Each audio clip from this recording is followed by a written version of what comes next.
Ipabuking para sa imuha kay siguro dili sila mag-anhi so ingani na lang iyang pagpamagi para at least ma-feel po nila sa imuha kung unsa kanila ka pinangga.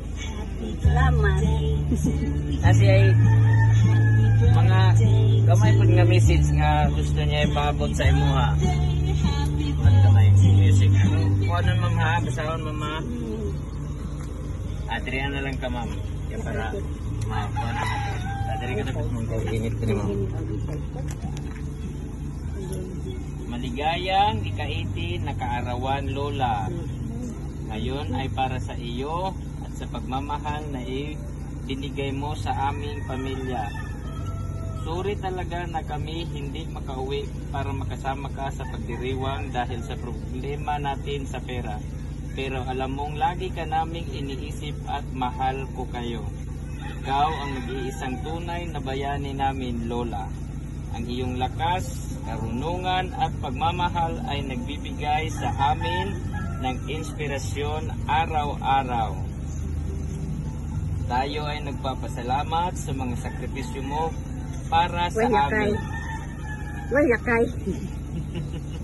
Mga gabi at umaga na hindi mo pinatulog para sa amin, sa walang sawang pagmamahal at suporta na ibinigay mo sa amin. Mabuhay ka, Lola, ng maraming taon pa. Naway puno ang iyong espesyal na araw ng kagalakan, mabuting kalusugan at kaligayahan. Mahal ka namin ng higit pa sa mga salita na kayang sabihin, Lola. Maligayang kaarawan. Kasi na kay gusto nga ipaabot sa ilang nga message ma'am para sa Ay, sakit man ito. Ina nga. Salamat. Gamay lang ang Salamat. Salamat lang. Salamat. Ang mga anak. Ang mga anak. Basta baw mo nagmahal sa ta.